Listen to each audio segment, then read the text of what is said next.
วันพฤหัสบดีที่11มิถุนายนพุทธศักราช2569เดือน9เหนือแรม11ค่ำการทำบุญตักบาตรรำลึกครูบาเจ้าศรีวิจัยโดยอาราธนาพระภิกษุสามเณรจำนวน219รูปจากวัดสลีโสดาพระอารามหลวงจังหวัดเชียงใหม่เดินลงมาจากบันไดนาคหลวงออกมารับบิณฑบาตรอบองค์อนุสาวรีย์ครูบาเจ้าศรีวิจัยในเวลา7:29 นาทีพระสงฆ์จำนวน12รูปได้เจริญพระพุทธมนต์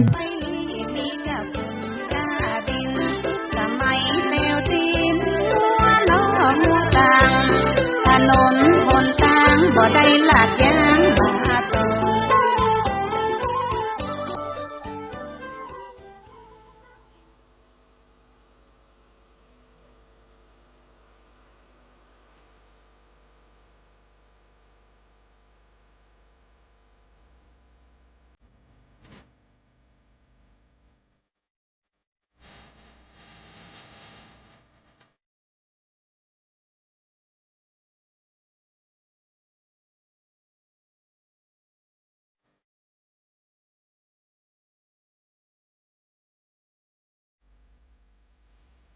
งานเผยแผ่เป็นหัวใจสำคัญของพระพุทธศาสนา พระพุทธเจ้าอุบัติขึ้นมาบนเป้าหมายแห่งการเผยแผ่ความดีนำความดีไปแทรกไว้ในจุดที่มีความดีไม่มากค่อยๆเจือจางจนกระทั่งความไม่ดีนั้นหายไปเหลือแต่ความดีหรือมีดีมากกว่าไม่ดี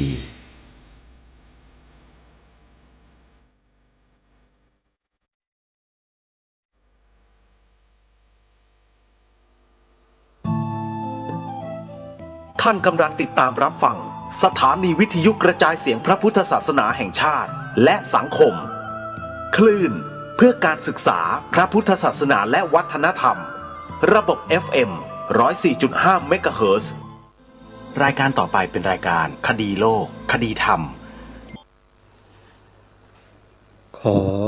กราบถวายความนอบน้อมแด่พระรัตนตรัยถวายความเคารพพระมหาเถระพระเถรานุเถระทุกท่านขอเจริญสุขญาติโยมสาธุชนที่กำลังติดตามรับฟังรายการจากสถานีวิทยุแห่งนี้ทุกท่านขอนำท่านผู้ฟังเข้าสู่รายการคดีโลกคดีธรรมพบกันในวันนี้วันแรม9ค่ำเดือน7วันนี้ตรงกับวันอังคารที่9มิถุนายนพระพุทธศักราช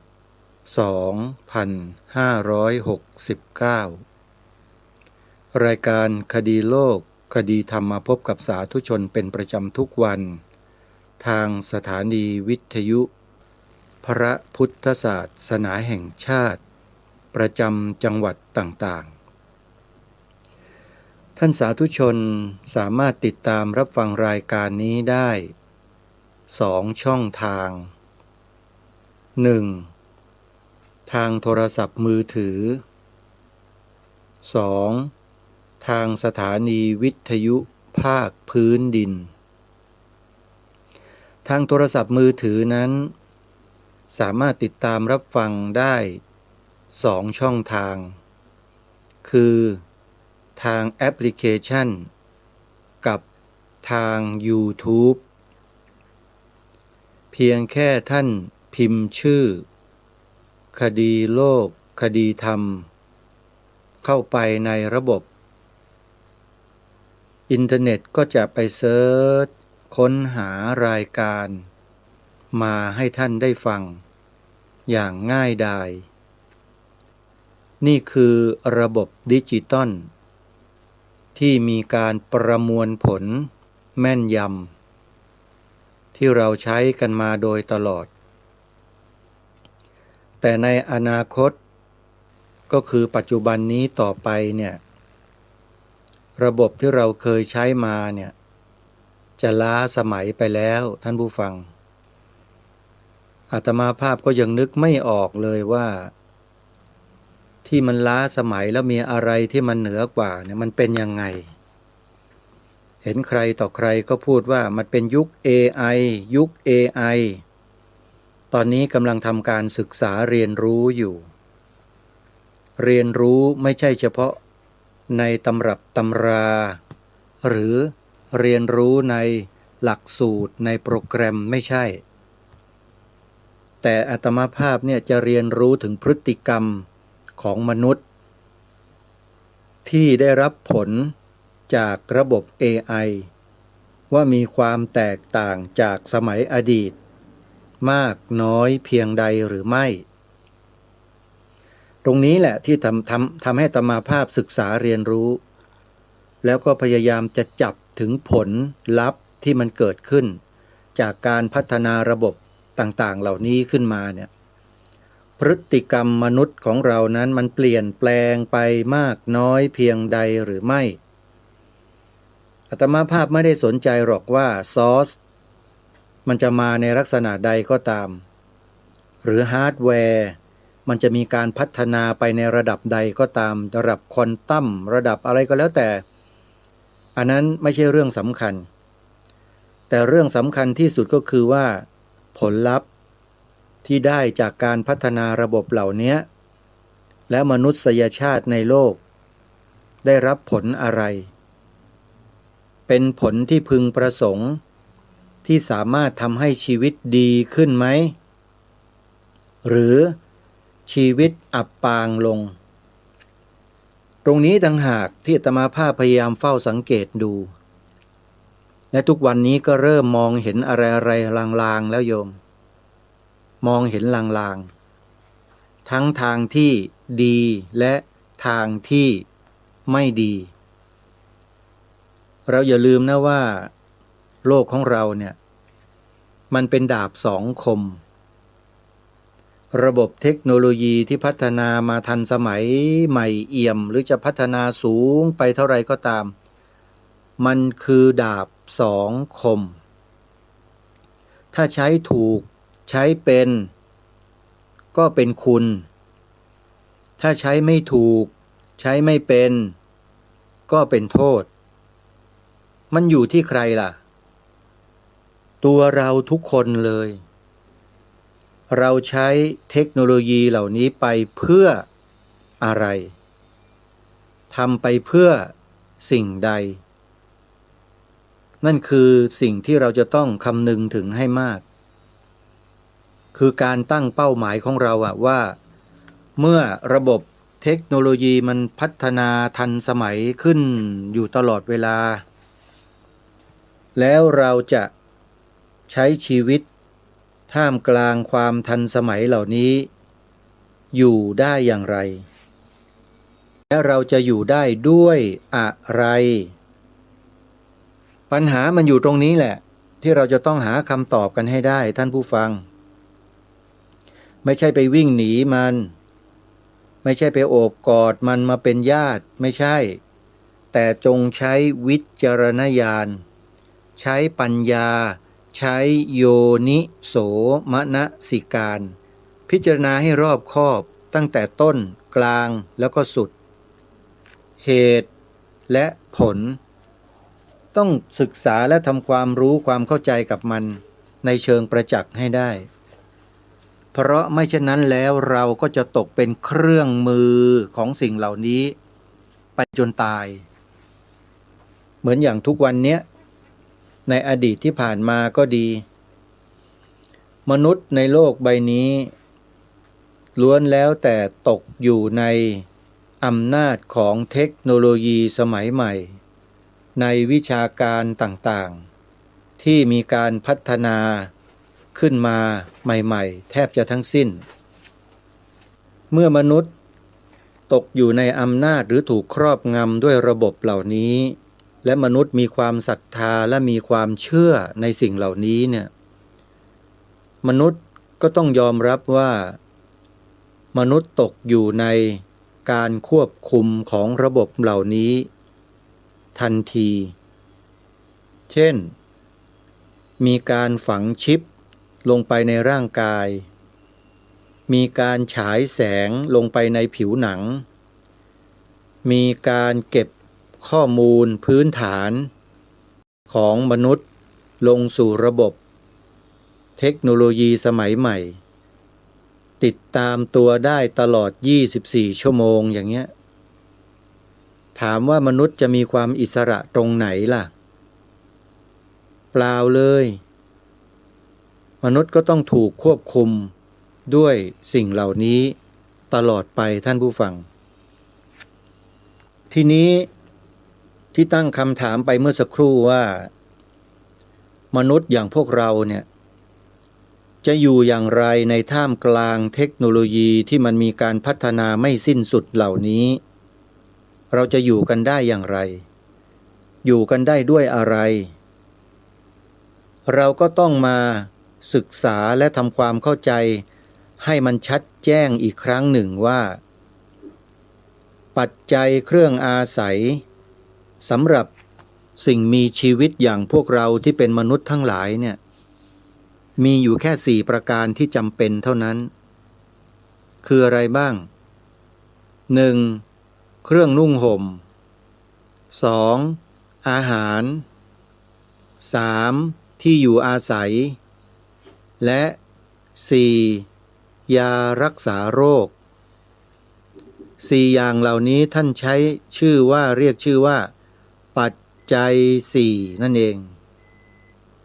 ทีนี้ปัจจัย4เหล่านี้เราจะหาได้ที่ไหนจะทำอย่างไรเราผลิตและสร้างมันหรือทำให้มันเกิดขึ้นมีขึ้นได้หรือไม่โดยที่เราไม่จำเป็นจะต้องอาศัยเทคโนโลยีอะไรที่มันรถสแมนแตนสมาหราอะไรต่างๆที่เขาว่ากันนะไม่จำเป็นจะต้องถึงขนาดนั้นเราทำได้ไหมทำได้แล้วก็ทำได้ดีด้วยโดยอาศัยเทคโนโลยีบางอย่างที่ไม่จำเป็นจะต้องไฮเทคแค่โลเทคธรรมดาเราก็สามารถทำได้แล้วเรามีไร่เรามีสวนเรามีนาเรามีที่ดินและดินนี้แหละจะผลิตปัจจัยทั้ง4ประการนี้ให้แก่ชีวิตมนุษย์ของเราทั้งโลกจับทางให้ถูกนะท่านฟังชีวิตคนเรานั้นอยู่ได้ด้วยปัจจัยทั้ง4ที่กล่าวมาเมื่อสักครู่และปัจจัยทั้ง4นี้จะเกิดขึ้นมาเป็นเครื่องอาศัยเราได้จะต้องทำอย่างไรนี่แหละคือสิ่งที่เราจะต้องมาเรียนรู้กันแล้วมีที่ไหนเขาเรียนเขาสอนเขาทำเพื่อความอยู่รอดด้วยปัจจัย4เหล่านี้มีไหมนี่แหละคือสิ่งที่เราจะต้องทำความรู้ความเข้าใจและติดตามข้อมูลเหล่านี้ให้มากขึ้นยิ่งเทคโนโลยีพัฒนาไปไกลแค่ไหนเราต้องยิ่งกลับเข้ามา back to basic ให้มากเท่านั้นท่านผู้ฟังเชื่อเถอะแล้วเราจะรอดถ้าเราเอาชีวิตเรานะเอาคอเราขออภัยนะเอาคอของเราเนี่ยไปยื่นให้เขาใส่ปลอกล็อกกุญแจด้วยรหัสเราก็จะกลายเป็นทาสเขาในที่สุดไปตลอดชีวิตเลยสิ่งนี้อาตมาภาพทำการศึกษาทำการเรียนรู้ทำการฟังนะคนที่เขามีข้อมูลต่างๆเหล่านี้เขาพูดแล้วเขาก็ยกเหตุผลต่างๆขึ้นมาให้เราได้พิจารณาแล้วเราก็เทียบเคียงกับข้อมูลที่เราได้ศึกษาเรียนรู้มาจากพระธรรมคำสอนของพระสัมมาสัมพุทธเจ้าแล้วเนี่ยปรากฏว่ามีบางอย่างและหลายๆอย่างตรงกันเป็นไปในทิศทางเดียวกันแล้วก็สามารถดำรงตนให้อยู่รอดรวมกันได้ด้วยระบบทางความคิดที่บรรพชนไทยของเราเนี่ยเคยบูรณาการสังคมกันมาแล้วแต่เรามาถูกคำว่าพัฒนานี่แหละมาทำลายไปซะเกือบหมดสิ้นเลยโลกเขาพัฒนาแล้วเขา เขาพัฒนากันไปถึงไหนแล้วเนี่ยคำนี้แหละโยมคือคำอันตรายฮะเมื่อมนุษย์มีความเข้าใจเช่นนั้นมีความรู้สึกเช่นนั้นแล้วมนุษย์ก็จะมองไม่เห็นความสำคัญของสิ่งที่บรรพชนของเราบรรพบุรุษของเราสืบสารรักษาต่อยอดกันมาอีกต่อไปคนเหล่านี้จะไม่ back to basic คือจะไม่กลับมาสู่พื้นฐานเดิมอีกตลอดชีวิตเลยเพราะเขาศรัทธาแล้วเชื่อในสิ่งเหล่านั้น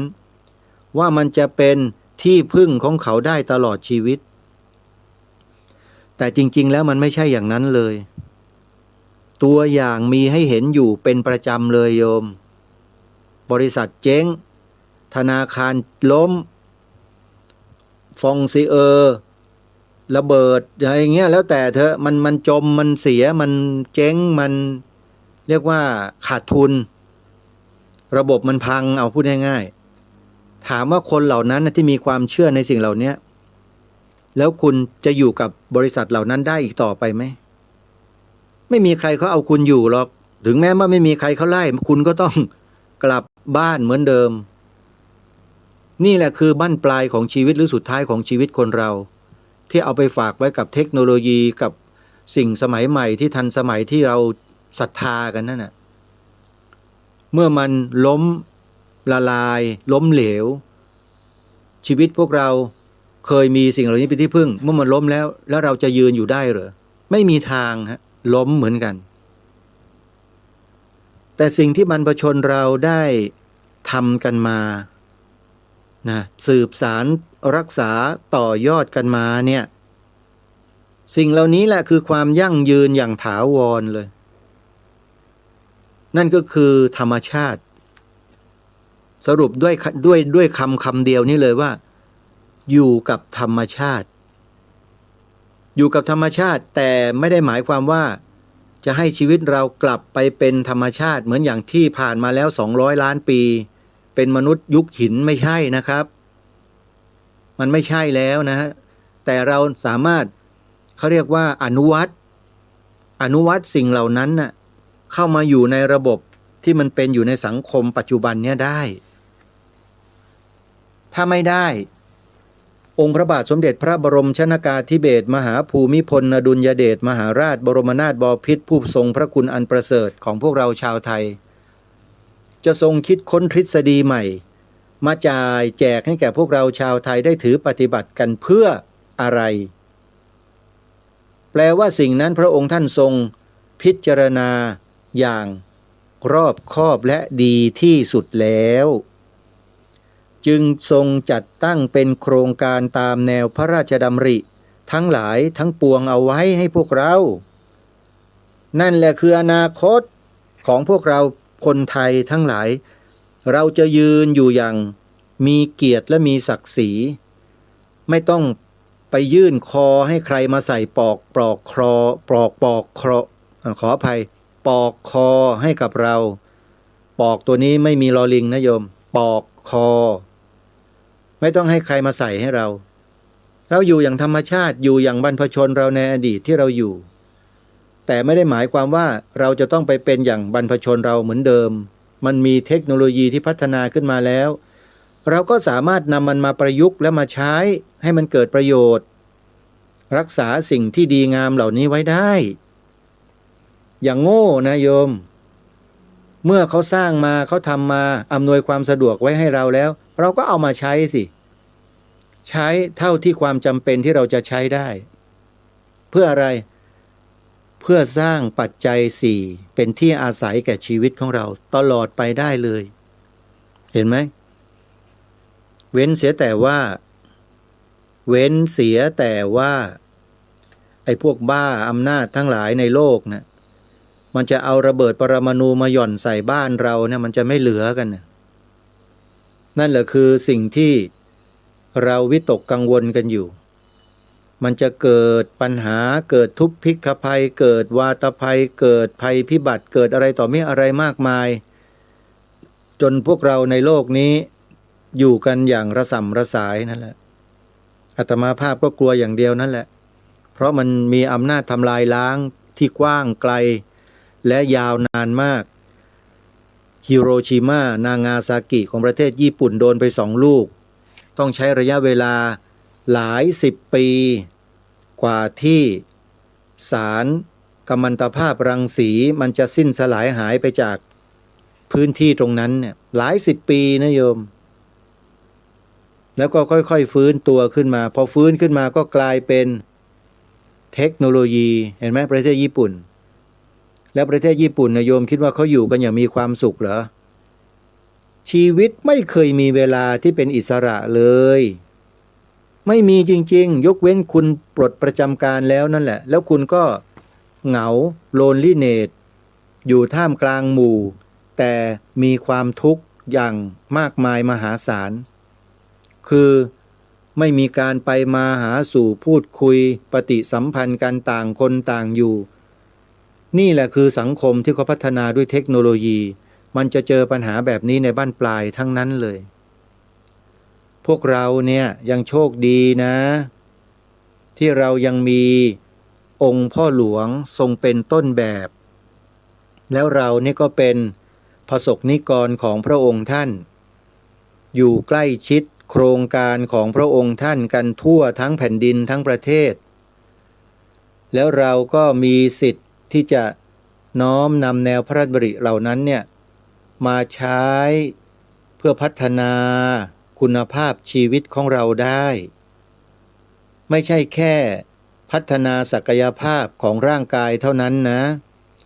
โครงการตามแนวพระราชดำริขององค์พระบาทสมเด็จพระบรมชนกาธิเบศรมหาภูมิพลอดุลยเดชมหาราชบรมนาถบพิตรยังพัฒนาด้านจิตใจให้แก่คนเราด้วยดังตัวอย่าง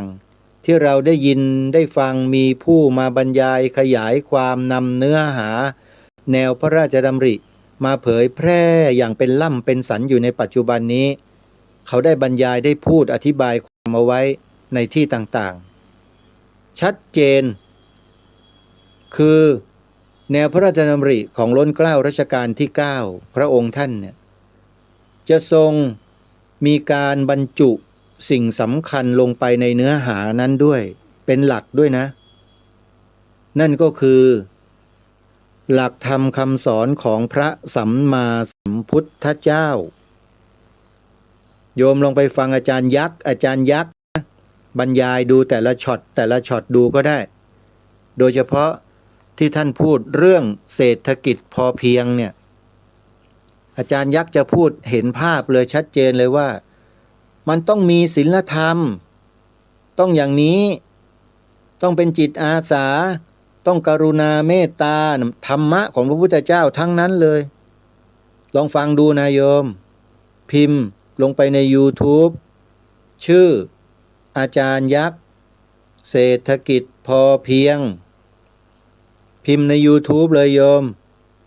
แล้วญาติโยมจะได้ฟังสิ่งที่ดีที่สุดในโลกมีอาจารย์ยักษ์อยู่คนเดียวนี่แหละที่อาตมาภาพมั่นใจว่าท่านสามารถนำพาคนไทยประเทศชาติบ้านเมืองไทยเรารอดได้ถ้าเรา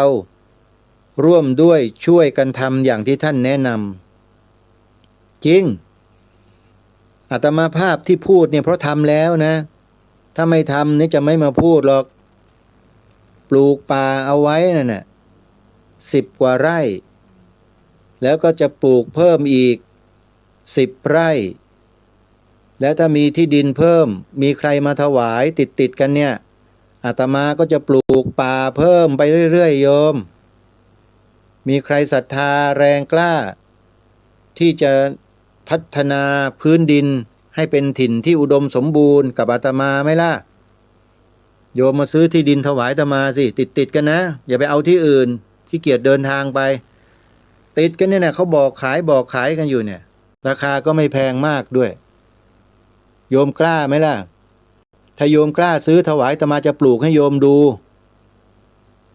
ทำมาแล้วโยมไม่ใช่ไม่ทำผลงานก็ปรากฏเป็นเชิงประจักษ์ชัดเจนอยู่แล้วสวนป่าสามัคคีธรรมโยมเปิดเข้าไปดูใน Google Map พิมพ์ไปใน Google Map นะเพราะว่าภาพทั้งหลายทั้งปวงจะอยู่ในนั้นหมดเลยอาตมาได้โหลดไว้ในนั้นแหละ พิมพ์ชื่อ สวนป่าสามัคคี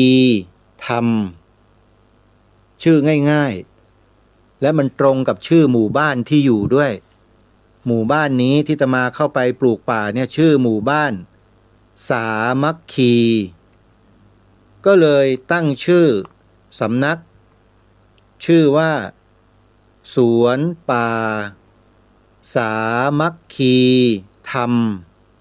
โยมเปิดใน Google Map ก็ได้เปิดใน YouTube ก็ได้ใน Google ก็ได้ใน TikTok ก็ได้เจอหมดอาตมาทำเอาไว้นะจะได้เห็นคลิปเห็นข้อมูลเห็นความเคลื่อนไหวต่างๆโดยเฉพาะในช่วงปัจจุบันเนี้ยอาตมาภาพ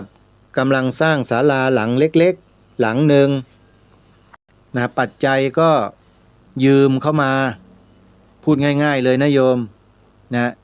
ไม่ได้ยืมหรอกโยมไม่ได้ไปยืมไม่ได้ไปขอยืมนะมีโยมเข้าใจดีบอกว่าให้อาตมาเนี่ยยืมแล้วทำไปก่อนให้เสร็จแล้วค่อยบอกบุญญาติโยม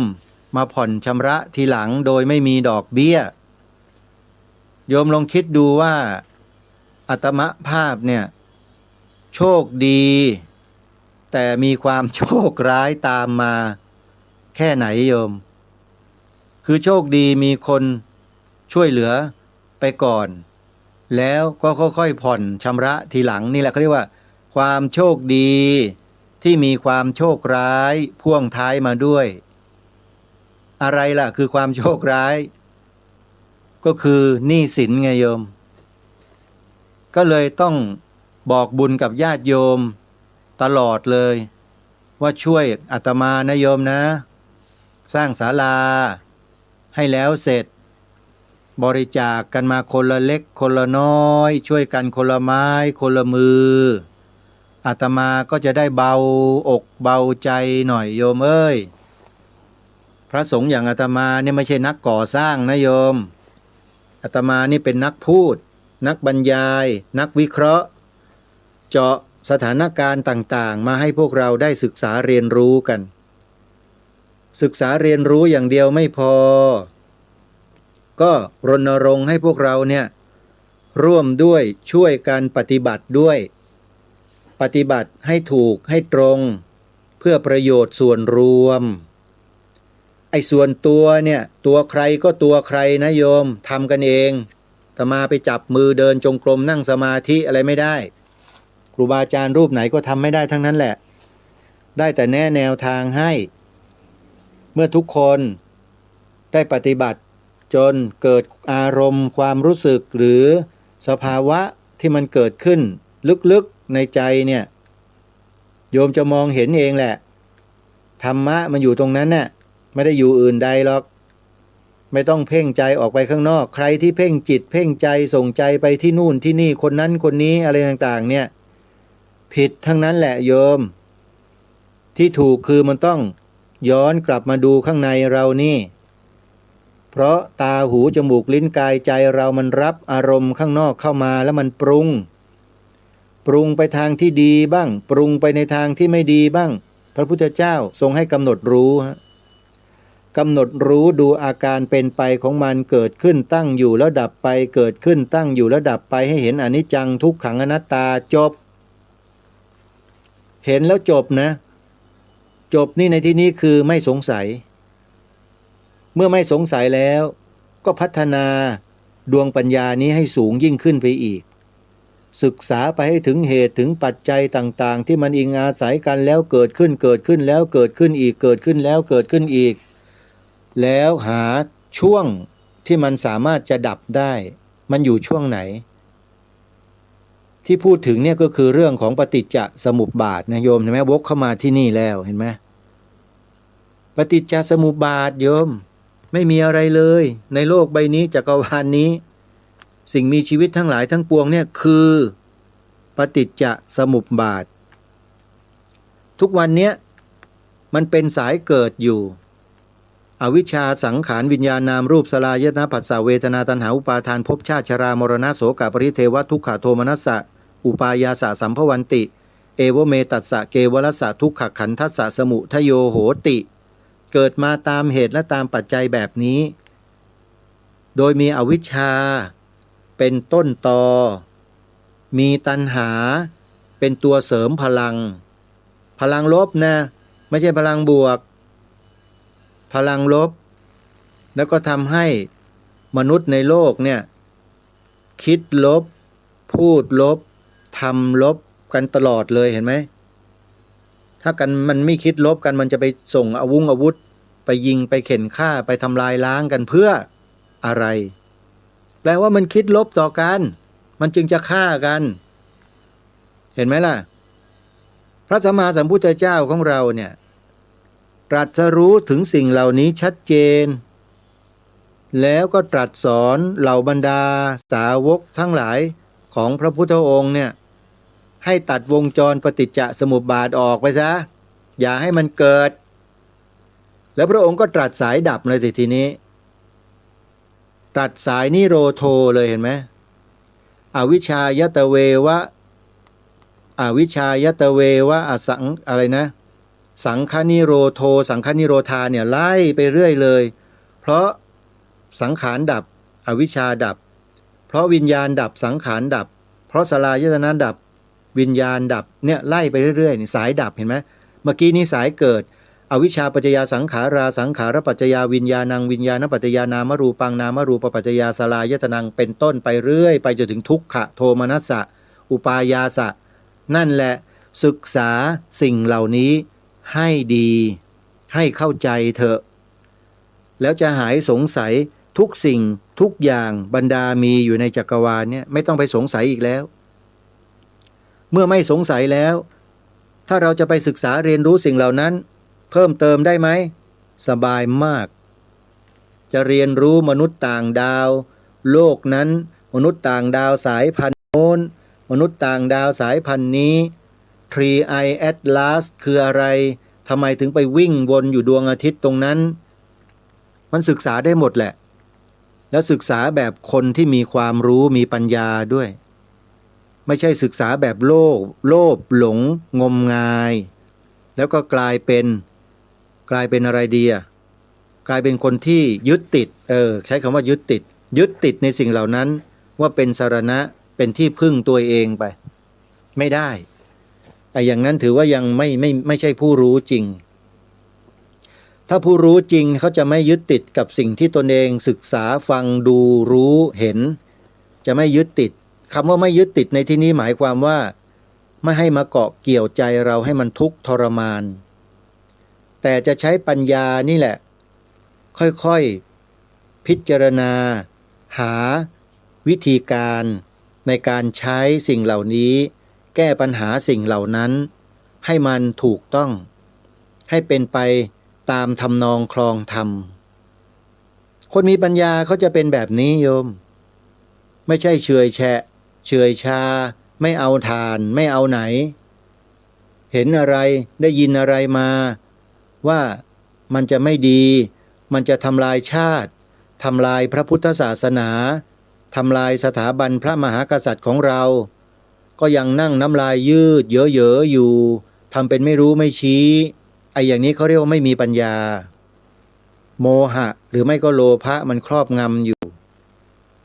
จึงจำเป็นที่จะต้องมากระตุ้นกระตุกมากระชากกันบ้างบางทีเนี่ยพวกเราเนี่ยมันถึงจะรู้สึกตัวกันเนี่ยอย่าว่าผมนะครับครูบาอาจารย์อย่าตำหนิอาตมานะโยมมันบาปนะโยมอาตมาขอบอกเพราะอาตมาไม่ได้มีเจตนาที่จะมาทำเพื่อชื่อเสียงเกียรติยศเงินทองเพื่ออะไรต่างๆไม่มีเลยเพราะรู้จักสิ่งเหล่านั้นเป็นอย่างดีแล้วว่าคืออะไรโลกธรรม 8ถ้าอาตมาเอาชีวิตไปผูกไว้กับโลกธรรม 8อาตมาก็ไม่ต้องทำงานหรอกโยมทำไม่ได้ด้วยเพราะว่าทำไปมันก็ต้องมุ่งหวังไปปรารถนาไปอยากได้อยากมีอยากดีอยากเด่นอยากเป็นในนู่นในนี่พอมันไม่ได้มันก็ผิดหวังมันก็ท้อถอยท้อแท้เลิกไม่ทำและสึกนั่นมันจะเป็นอย่างนั้นอาตมาจึงไม่มีเป้าหมายในการทำหน้าที่ในการจัดรายการวิทยุเพื่อหวังยศตำแหน่งหน้าที่ทรัพย์สินเงินทองค ความร่ำรวยมั่งมีชื่อเสียงไม่ได้สนใจสิ่งเหล่านั้นเลยมันจะมีมันจะเป็นมันจะอะไรก็เรื่องของมัน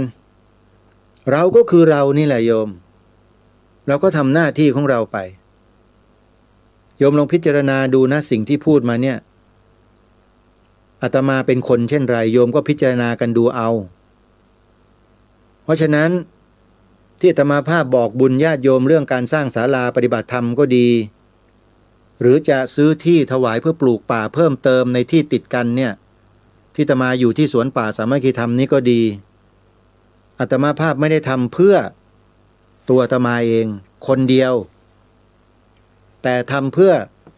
สิ่งแวดล้อมทั้งหมดที่อยู่รอบๆผืนป่าอันนี้จะได้ประโยชน์จากป่านี้แน่นอนเนี่ยฝนตกชุ่มๆช่ำๆเนี่ยโยมเห็ดโคนมันขึ้นเต็มป่าอาตมาเลยแต่อาตมายังไม่ให้เก็บปล่อยให้มันเหี่ยวเน่าเฉาตายไปกับดินนั่นแหละเป็นปุ๋ยเป็นพืชเป็นสปอร์สเปอร์อะไรต่างๆให้มันขยายพันธุ์มันไปมดแดงเนี่ยเต็มไปหมดเลยห้ามมาตีไข่มดแดงในที่ของกูอาตมาประกาศเลยไปตีที่อื่นมดแดงเนี่ยเป็นสัตว์ที่มีคุณต่อพืชพันธุ์ธัญญาหารต่ออาหารต่ออะไรต่อมีอะไรเราทั้งนั้นเลยไม่มีโทษเลยมดแดงเนี่ยแล้วไปทำลายมันได้ลงคอได้ไงพูดเผื่อไว้เลยนะใครที่ได้ยินที่ชอบกินไข่มดแดงเนี่ยเลิกโยมไปทำลายระบบนิเวศของธรรมชาติแท้ๆเลยเนี่ยยาฆ่าหญ้ายาฉีดข้าวอะไรต่างๆที่ใช้กันอยู่ทุกวันเนี่ยพาราคอดอะไรผิดทั้งนั้นเลยเนี่ยเป็นสิ่งที่ไม่ถูกต้องทั้งนั้นเลยองค์พระบาทสมเด็จพระบรมชนกาธิเบศรมหาภูมิพลอดุลยเดชมหาราชบรมนาถบพิตรไม่เคยทรงสนับสนุนให้ใช้สารเคมีในการทำเกษตรเลยไม่มีเลยแล้วพวกเราในฐานะเป็นประสบนิกรของพระองค์โฆษณาชวนเชื่อเรื่องพวกนี้กันอยู่ทำธุรกิจสิ่งเหล่านี้กันอยู่เพื่อผลประโยชน์ส่วนตนใช่ไหมล่ะแล้วเราเคยคำนึงถึงประโยชน์ส่วนรวมบ้างไหมว่ามันจะเกิดความเลวร้ายกับส่วนรวมแค่ไหนไม่คำนึงถึงตัวใครตัวมันอย่างนั้นหรือพูดอย่างนี้ก็เตรียมรองรับก็แล้วกันสิ่งที่มันจะเกิดขึ้นกับพวกคุณนะขอบอกเอาไว้เลยนะมันจะเกิดแน่นอนไม่อย่างใดก็อย่างหนึ่งแหละคุณทำกรรมมาไว้ถือว่าคุณได้สร้างกรรมเอาสิ่งที่เป็นพิษมาใส่ไว้ในบ้านในเมืองเนี่ยเป็นสารพิษนั่นน่ะที่ใช้กันอยู่ทุกวันเนี่ยนี่โครงการตามแนวพระราชดำริโคกหนองนาโมเดลนะปลูกป่า3อย่างประโยชน์4อย่างนะธนาคารน้ำนะทำปุ๋ยอินทรีย์นี่เหล่านี้เป็นสิ่งที่ฟื้นฟูระบบนิเวศธรรมชาติของบ้านของเมืองทำให้มีอาหารการกินที่ปลอดภัยเกิดขึ้นมากมายทำไมเราไม่ขวนขวายไม่ช่วยไม่ร่วมด้วยแล้วทำร่วมกันล่ะเนี่ยโครงการของอาจารย์ยักษ์เนี่ยมาบเอื้องเนี่ยเขาเปิดรับสมาชิกทั่วราชอาณาจักรให้มารวมตัวกันแล้วก็มาทำในสิ่งที่เราควรจะทำร่วมกันคือฟื้นฟูระบบนิเวศของบ้านของเมืองเราเนี่ยให้กลับมาไม่ใช่ทำลายกันอยู่อย่างนี้ให้หันมาดูแลระบบนิเวศคือธรรมชาติป่าเขาลำเนาไพรต้นน้ำลำธารต่างๆเหล่านี้ร่วมกันคือถ้าไม่ลงมือทำไม่ลงมือปฏิบัติสิ่งเหล่านี้มันก็ไม่เกิดสักทีญาติโยมเพราะฉะนั้นเวลาอาตมาได้ที่ดินมรดกมาเนี่ยจากพ่อเนี่ยนะแล้วก็ญาติขายให้เนี่ยอาตมาก็ซื้อไว้เลยแล้วก็ตั้งเป้าไว้เลยว่ากูจะปลูกป่าใครอย่ามาขวางกูเด็ดขาดไม่สนใจทั้งนั้นแหละอย่ามายุ่งใครจะบอกให้สร้างพีระมิดให้สร้างเจดีย์ศาลาไม่สนอาตมาบอกไม่ได้ที่นี่ไม่ใช่ที่มาสร้างแต่เป็นที่ปลูกป่า โยมบางคนอาจจะตะกิดตะขวงใจแล้วทำไมเมื่อกี้ท่านประกาศสร้างศาลาล่ะอันนี้คือภาวะจำยอมโยมเพราะถ้าไม่สร้างศาลาไว้เนี่ยเวลาโยมจะมาทำกิจกรรมร่วมกันกับสวนป่าสามัคคีธรรมเนี่ยมันไม่มีสถานที่ให้โยมนะคือต้องนั่งตากฝนตากแดดตากลมตากยุงกันอยู่อย่างนั้นน่ะญาติโยมก็เลยขยันขยออาตมาว่าสร้างศาลาเถอะท่านสร้างเถอะสร้างนะสร้างเดี๋ยวโยมให้ตังค์ท่านไปก่อนแล้วเดี๋ยวค่อยผ่อนชำระทีหลังทำแล้วเราก็ทำให้เสร็จไปเลยนี่อาตมาก็ไม่รู้จะพูดยังไงโยมมาคิดคำนวณดูถึงความจำเป็นเหตุผลต่างๆแล้วอะไรต่อไม่อะไรสภาพการที่มันเป็นความเป็นจริงแล้วมันก็จริงอย่างที่โยมว่าเนาะไอเรานะมีกุฏิของเราอยู่หลังหนึ่งแล้วก็มีอาคารรวมของญาติโยมอยู่ได้ 4-5 คนเท่านั้นเองแล้วเวลาโยมมากันที100-200 คนจะไปอยู่ที่ไหนกันนะให้อยู่ในป่างั้นให้ยุงมันกัดกินกันอยู่นั่งคิดพิจารณาจริงให้เราจะเห็นแก่ตัวได้ยังไงเรื่องพวกนี้เราลืมนึกถึงเรื่องพวกนี้ไปก็เลยตัดสินใจโยมแน่นะโยมจ่ายให้ก่อนนะ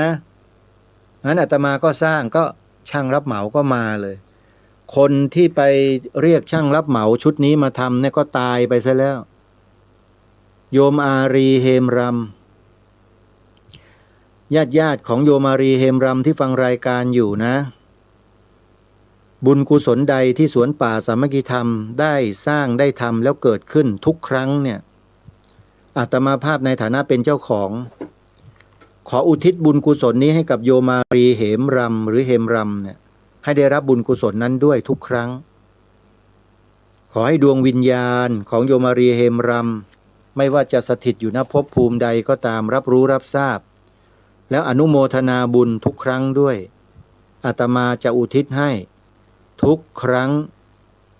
และสวดมนต์ไหว้พระก็จะอุทิศบุญกุศลให้ด้วยนี่คือบุคคลที่มีคุณต่อสวนป่าสามัคคีธรรมตั้งแต่เริ่มต้นมาเลยคือโยมารีเหมรำแล้วคนที่อยู่เบื้องหลังทำให้โยมารีเหมรำได้ช่วยเหลือสวนป่าสามัคคีธรรมเนี่ยก็คือโยมพี่สาวของโยมารีโยมพัชรีเหมรำอาตมาภาพซาบซึ้งในน้ำจิตน้ำใจของโยมพี่อย่างมากยังไงก็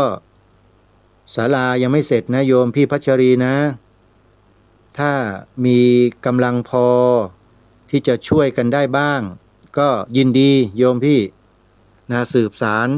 ปณิธานต่อจากโยมารีเฮมรำเลยก็ดีจะได้เป็นแหล่งสร้างบุญสร้างกุศลกันต่อไปในอนาคตอาตมาภาพเองญาติโยมเองอยู่ในโลกนี้กันอีกไม่ถึง50 ปีโยมนะอาตมาก็อยากจะอยู่50 ปีนั่นแหละอยู่ได้ก็ดีจะได้ปลูกป่ามันเยอะๆหน่อยแต่ก็รอญาติโยมถวายที่ดินข้างๆนะซื้อถวายอาตมาถ้าไม่ซื้อต่อมันก็ปลูกได้แค่นั้นแหละโยมมันจะขยายไปไม่ได้นะฮะก็ปรารถนาอย่างนั้นคือต้องการสร้างระบบนิเวศกลับคืนมาในพื้นที่ตรงนั้นซึ่งสมัยอดีตเมื่อ100-200-300 ปีนะเป็นป่าทั้งนั้นโยมอุดมสมบูรณ์มากแต่พอมนุษย์ในโลกของเราเนี่ยมันเริ่มเห็นผิดเป็นชอบมันเห็นตึกรามบ้านช่องเห็นเทคโนโลยีเครื่องไม้เครื่องมือสมัยใหม่เป็นสิ่งที่ดีกว่าต้นไม้ดีกว่าป่าไม้มนุษย์นี่ก็เห็นผิดมาเนี่ยอย่างนี้จริงๆแล้วมันก็เริ่มสร้างระบบนายทุนขึ้นมาทำสัมปทานออกกฎหมายทำลายป่าหายวายป่วงหมดเลยในโลกใบนี้เห็นหรือยังโยมนี่ไงเขาเรียกว่าอะไรนะปฏิวัติอุตสาหกรรมทำโรงงานถลุงธรรมชาติทำลายธรรมชาติมดนี่ไงโลกมันถึงเกิดเอลนินโญซูเปอร์เอลนินโญที่มันกำลังจะมาที่เขามีการประกาศเตือนกันอยู่ตอนนี้มันมาจากสิ่งเหล่านี้แหละที่ไปพัฒนาผิดเห็นผิดกันนี่แหละโลกก็ฉิบหายหมดเท่านั้นแหละโยม แล้วยิ่งมาเจอปัญหาสงครามที่มันกำลังจะก่อตัวขึ้นอีก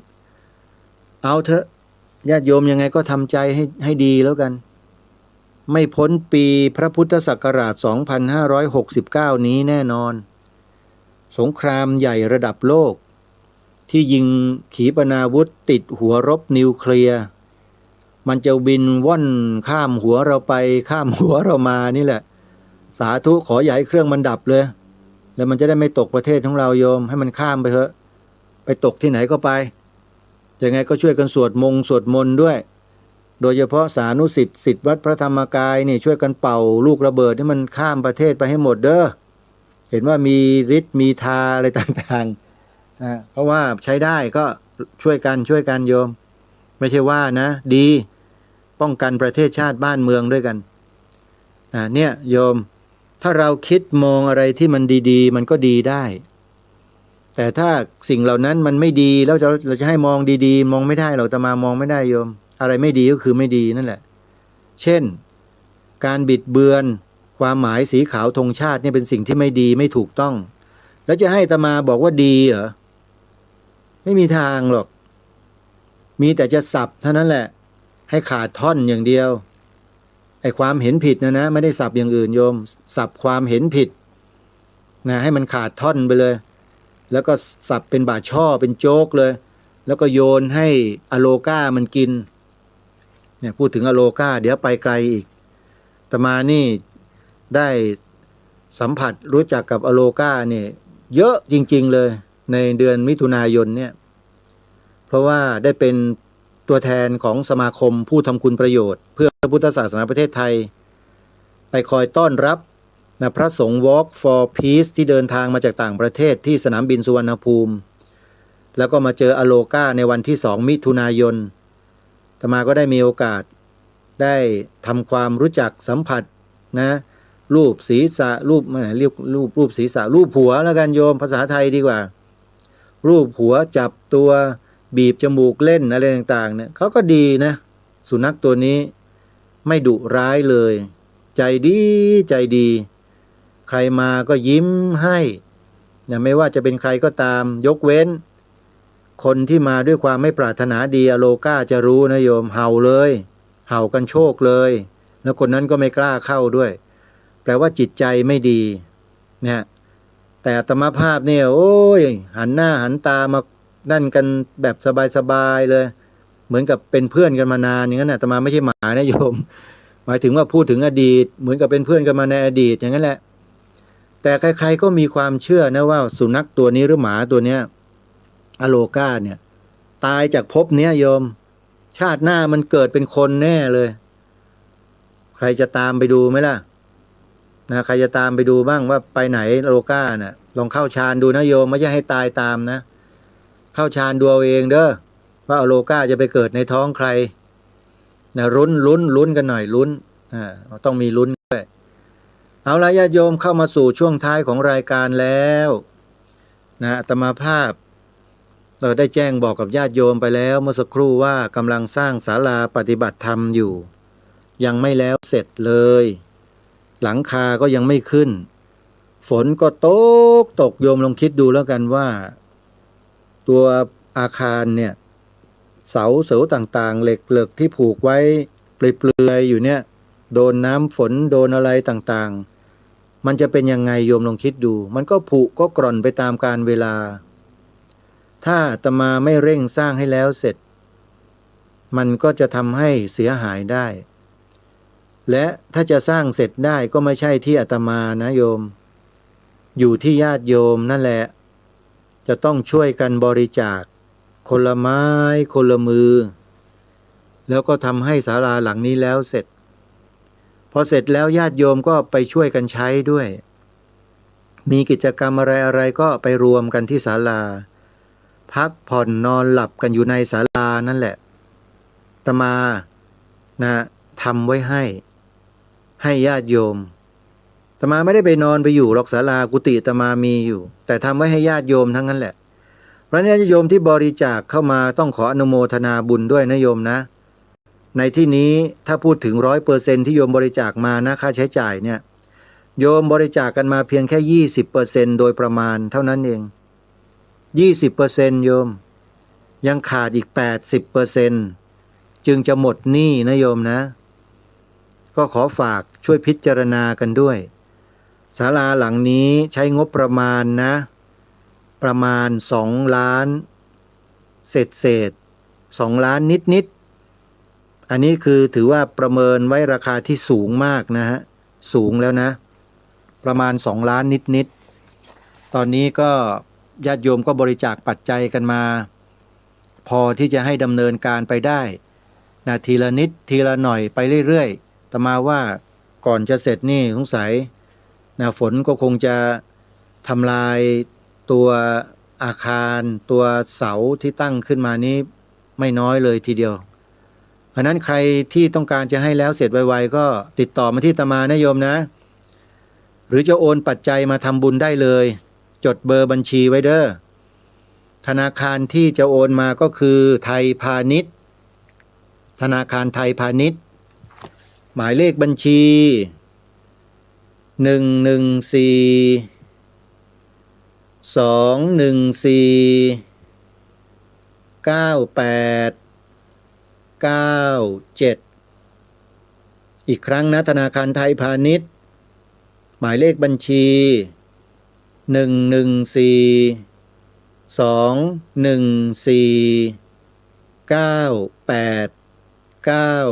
114-214-9897หรือจะโอนพร้อมเพย์ก็ได้ที่หมายเลขโทรศัพท์